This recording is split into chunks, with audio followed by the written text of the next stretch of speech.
Wrestled in a match. He ran out of the gym crying. Well, he's not running now and he's not crying. This is Brandon Slay out of Amarillo, Texas. He's set to wrestle in the finals at 167 pounds. He was 1-22 in his first year of wrestling, and that win was a forfeit. He is going against Alexander Leipold of Germany here in the blue singlet. Leipold, this is his 4th Olympic Games. He's got a medal. He's going to try to make it gold. Brandon Slay has never medaled before in major international competition. This should be a good one. Russ, I had a chance to talk with Brandon Slay, and he told me he believes in fate on the mat. And to many an observer, they felt he needed a miracle just to get out of his pool. He drew Saitiev of Russia, the defending Olympic champion, 2-time world champion. And with a takedown in overtime, he beat the Russian star 4-3. There will be no larger upset in this entire freestyle competition than Slay's victory there. In the quarterfinals, he faced Liliev of Kazakhstan. The match ended in overtime, 2-2 tied. There was no criteria to determine a winner. The referees made a decision and gave the victory to Slay. Slay is the first native-born Texan to make a USA wrestling team. Freestyle wrestling, 2 3-minute periods, and right now we have no score. Brandon Slay is normally a very fast starter. He likes a double leg takedown. He's got solid defense on his feet. He's tough to score on, tough to shoot on. Very powerful. And we have seen him get into matches very early in early round matches, but right now a little bit more cautious. And there we have a passivity call against Leipold. There's his grandmother, Mima, Dorothy Slay. What devotion these two share for each other. It's unbelievable. His parents divorced at a young age, and he lived with her through elementary school. She provided for him selflessly. One of Dorothy's friends cautioned her about the amount of income and retirement she was spending on Brandon, and she said, "He's my little IRA." Almost halfway through the first period, we still have no score. Brandon Slay on top in the parterre position because of the passivity, but he's not getting the job done here. Attempting a gut wrench. Has his hands locked around the torso of Leipold, but unable to rotate the hips. You need to rotate the hips to rotate the shoulders. They return to the standing position. Slay describes his own style as a combination of Brian Dolph, his coach at University of Pennsylvania and training partner, who he also ironically happened to beat in the finals of the Olympic trials to make the team, and of course Kevin Jackson, USA Wrestling's developmental coach and 1992 Olympic champion. They're at the 2-minute mark, and we still don't have a score. This match for the gold medal at 76 kilograms, 167 pounds. And we will have a caution now against Slay. Leipold will get an opportunity to go into the top position and see if he can work a turn. I like what Slay did there. He took a little walk, gathered himself up, focused on what he needs to do, and that's defense. Leipold gave it away there a little bit. He's going to try to put a leg in. They're wrestling. Referee blew the whistle. Leipold, as a 5-time world medalist, along with his 3 Olympic appearances. He won the world in 1994, so he's a seasoned veteran here. Slay is going to have to wrestle an exceptional match, and he tries to come out in a reverse position, but Leipold backs out of it very quickly. No points. No escape point because there was no threatening hold, and Leipold tried to deceive Slay, kind of saying, whoa, whoa, whoa, and then suddenly acted like he was going to take a shot. You always keep wrestling unless you hear the referee's whistle. Front headlock now by Slay. Wants to pull him forward, snap him down, and try to turn the corner, but releases the lock. Well, time is going to run out here in the first period. At the 3-minute mark, we go to a break, and there it is. No score in the first period.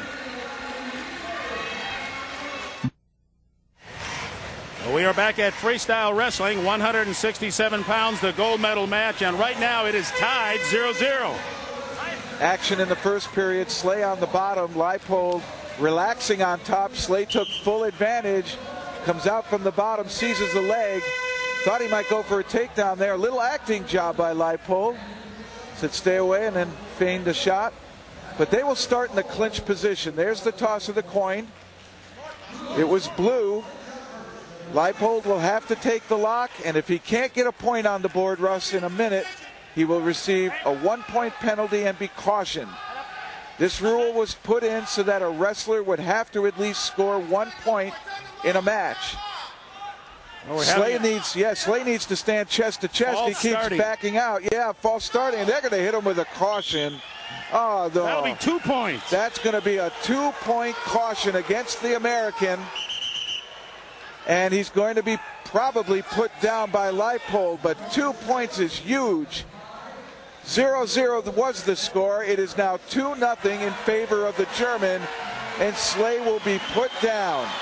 Well, a double whammy here, but those 2 points are huge. Kevin Jackson on the right, Bruce Barnett, national coach, they're upset about the call. Well, Russ, we've seen Kerry Colat earlier in the competition intentionally break his hands right off the start of the clinch, and now Slay having problems even getting into the clinch, and it really appears the Americans are not comfortable with that position. Well, this 2-point situation could haunt him later on. A penalty of this magnitude in this caliber of wrestling. And now he's going to get called again for something with the hand. I think he was grabbing the fingers of Leipold. Normally a referee will come in and slap the hand if their hands are intertwined. Here he comes right out and hits him with a caution. It's now 3-0. This match can now end in regulation. Well, he got confirmation, disbelief by the coaches as well, but nonetheless, he is down 3-0 right now. We're only 30 seconds into the second period. We came into it tied 0-0. Really hasn't been any wrestling technique, and Leipold of Germany is ahead 3-0. We saw the clinch position false started several times in Greco-Roman. They're consistent with the call. It's a 2-point penalty and a caution, but I haven't seen too much hand grabbing resulting in a caution and a point. That's a tough break for the American. Leipold now enjoying a 3-0 lead. He can really shut down. He doesn't have to do any offense. He hasn't scored a technical point here. These are all penalty points. He's in on a single leg, but goes out of bounds. If he would have driven Leipold out of bounds, he could have gotten his own point and a caution, but Leipold very savvy here. He's an experienced man at this level of competition, and it doesn't result in any points. They're back to the center, just under 2 minutes remaining in the second and final period. Well, the one thing you don't want to do is beat yourself, and will these mistakes by Brandon Slay cost him a gold medal? He needs to get his offense on track, get that double leg going. If he can get a double leg and put Leipold right on his back, he can get back in this match, but Leipold doing a nice job of fending off. Action goes out of bounds. They'll return to the center in the standing position. Well, this is a real advantage because of the penalties for Leipold of Germany, because he has that magical 3 points. This match will end at 6 minutes, the end of this period, unless Brandon Slay can score 3 or more points. He's got to at least tie it up or it will be over, and Leipold can defend and protect and win this match. Mistakes always the difference in big matches. He's back on the single leg, but a nice counter there by Leipold. Leipold threatened to tilt there, threatened to throw. Slay released the grip on the legs to prevent from being thrown. Now he has to worry about getting taken down again. He'll hang on to Leipold's leg. Leipold content to stay here. He's going to work it into a takedown. Well, time is not in his favor either. We're under a minute and another point. The first technical point right now for Leipold, but he's ahead 4-0 with 45 seconds to go. Leipold won't take any risk here. He'll continue to work on top, but not take any risk, just trying to kill time. It's a smart tactic. Slay needs that stand-up of his. And the referee finally blows the whistle. They'll return to the standing position. Well, Mima is concerned, as are the USA coaches. He is down 4 points, and those are big points at this juncture in the match. 25 seconds to go. He's got to hit a big move, a big scoring move, or he has no chance of getting into this match. The Germans sensing the victory. 15 seconds. He needs to go for a throw. He needs to tie up upper body and just give it everything he has. Leipold putting a #1 in the air, sensing victory, and that's going to do it. That will be it. Alexander Leipold will win the gold medal Well, Dorothy Slay has to be disappointed, but she still applauds the victor. Leipold, the winner, the gold medal.